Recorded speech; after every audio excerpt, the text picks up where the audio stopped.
जब भी पैसे निवेश करने की बारी आती है तो हमारा ध्यान एफडी की तरफ जाता है और अभी अभी लोग एसआईपी की तरफ भी आकर्षित होने लगे हैं। और जो थोड़ा स्मार्ट है, जो शेयर मार्केट के बारे में जानते हैं, वो स्टॉक में भी और ईटीएफ में भी निवेश करना चाहते हैं।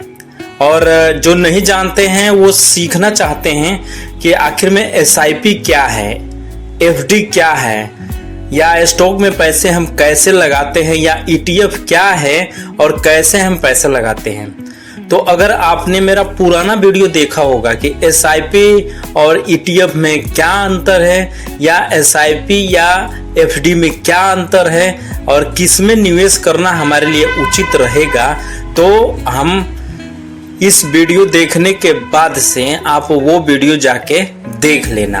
आज हम सीखेंगे कि स्टॉक और ईटीएफ में किस में हम निवेश करें तो हमारे लिए बेहतर रहेगा। निवेशकों के लिए ये समझना बहुत जरूरी है कि दोनों में क्या अंतर है, उनके फायदे नुकसान क्या है और कौन सा विकल्प किस तरह के निवेश के लिए उपयुक्त है। और हम बताएंगे ईटीएफ की संपूर्ण जानकारी, स्टॉक में कितने जोखिम होते हैं, लागत कितनी लगती है और प्रॉफिट कितना होता है, सारा चीज इस वीडियो में हम देखेंगे। अब हम जानते हैं स्टॉक क्या है या शेयर क्या है। अगर स्टॉक या शेयर किसी कंपनी की आंशिक हिस्सेदारी को दर्शाता है।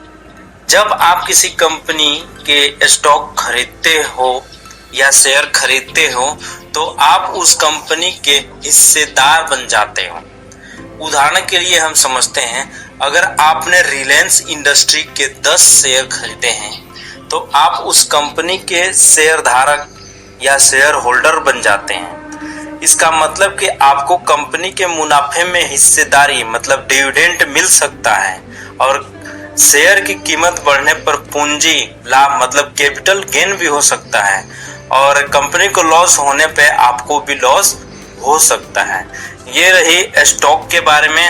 अब जानते हैं हम ईटीएफ के बारे में। ईटीएफ मतलब एक्सचेंज ट्रेडेड फंड। ये नाम थोड़ा अजीब सा लग रहा है, लेकिन मैं इसके बारे में समझाता हूँ। ईटीएफ एक प्रकार का निवेश फंड है जो स्टॉक्स, बॉन्ड्स, कमोडिटी एंड अन्य एसेट के समूह में निवेश करता है और जिसे स्टॉक एक्सचेंज पे खरीदा और बेचा जा सकता है, ठीक वैसे ही जैसे स्टॉक को खरीदा या बेचा जा सकता है।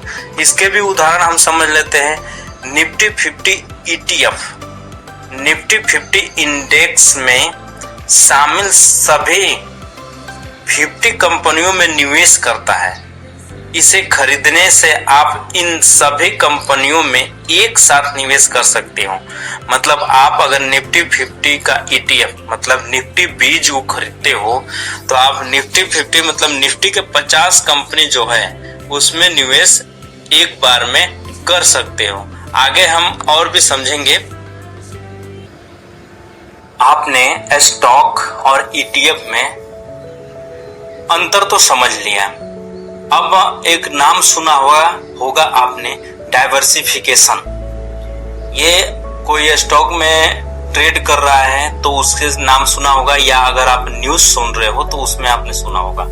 ये बार बार शब्द आता है और इसका मतलब बाद में समझाता हूँ। अगर स्टॉक के डाइवर्सिफिकेशन की बात की जाए तो यदि आप केवल एक या दो कंपनियों के शेयर खरीदते हैं तो आपका निवेश उन कंपनियों के प्रदर्शन पर निर्भर करता है।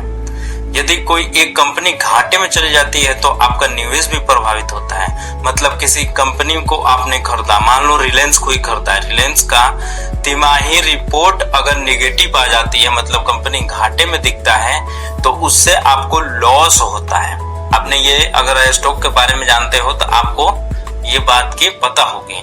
और ईटीएफ के बारे में जानते हैं। ईटीएफ पहले से ही कई कंपनियों में एसेट में निवेश करता है जिससे डाइवर्सिफिकेशन स्वतः हो जाता है।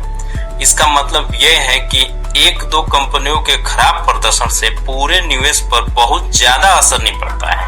मतलब जैसे निफ्टी 50 की बात कर रहा था, अगर इसमें निफ्टी 20 में अगर आपने इन्वेस्ट किया है, अगर इसके एक दो कंपनी के तिमाही रिपोर्ट भी अगर निगेटिव आ जाता है, फिर भी आपको ज्यादा असर नहीं पड़ेगा। अब हम बात करते हैं रिस्क की, जोखिम की स्टॉक में कितने रिस्क हैं और ETF में कितने रिस्क हैं। स्टॉक अत्यधिक अस्थिर हो सकते हैं। किसी कंपनी की खराब कमाई रिपोर्ट और बाजार के उतार चढ़ाव से आपको भारी नुकसान हो सकता है। यह स्टॉक के बारे में बता सकता हूँ। और ETF में, ETF भी बाजार के उतार चढ़ाव के अधीन होता है, लेकिन डाइवर्सिफिकेशन के कारण इसमें जोखिम अपेक्षाकृत कम हो जाता है।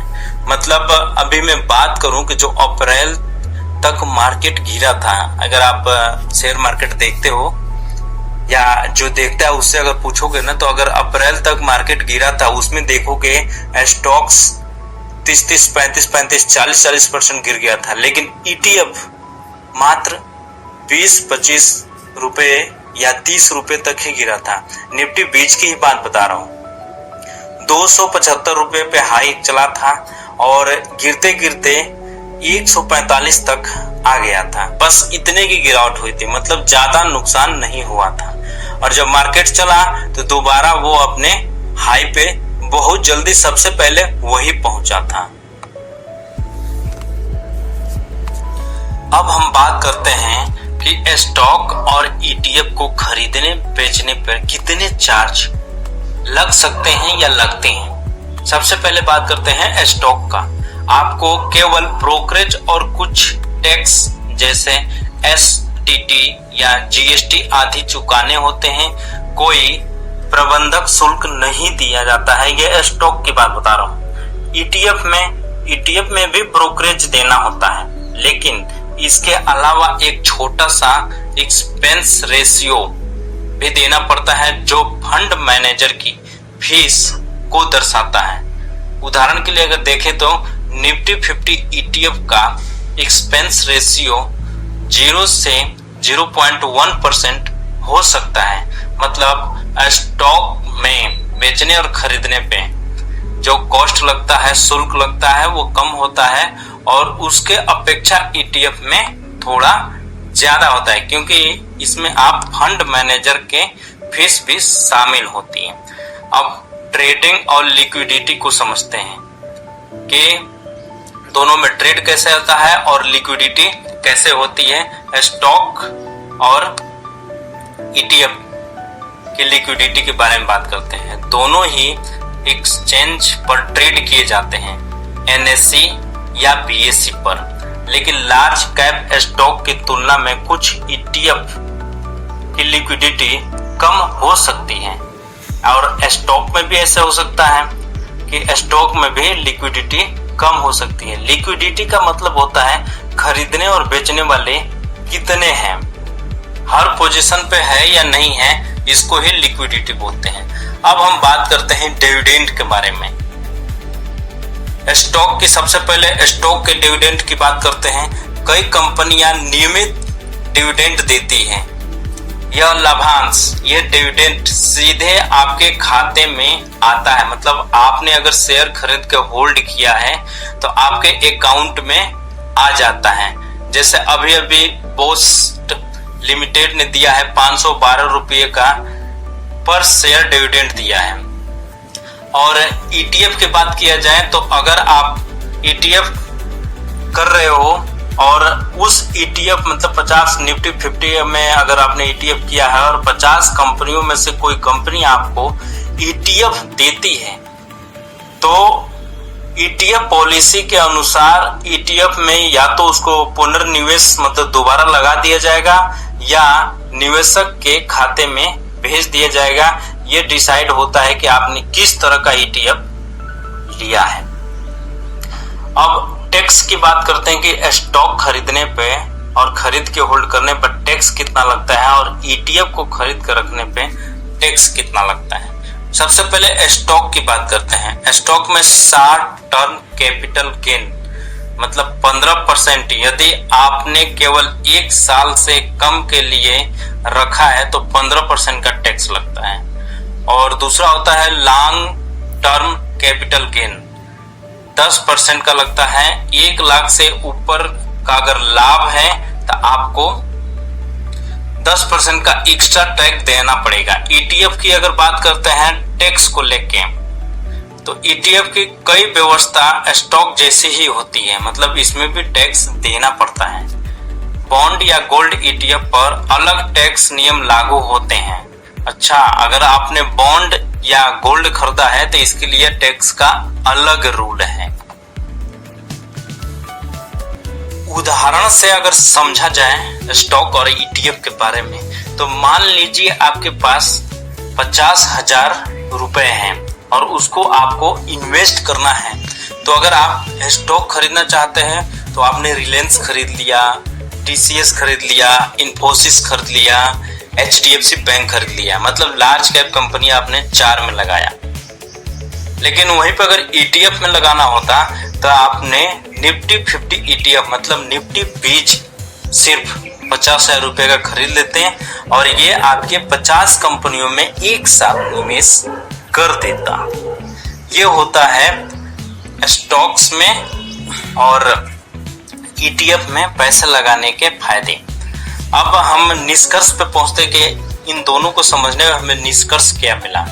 स्टॉक्स और ETF दोनों के अपने फायदे और सीमाएं हैं। स्टॉक्स उन लोगों के लिए उपयुक्त हैं जो समझदारी से रिस्क लेने को तैयार हैं, स्टॉक्स की बारीकी से निगरानी कर सकते हैं और स्वयं पोर्टफोलियो मैनेजमेंट कर सकते हैं। और ETF उन लोगों के लिए बेहतर हैं जो डाइवर्सिफिकेशन, लो कॉस्ट और आसानी चाहते हैं, उनके लिए अच्छा है।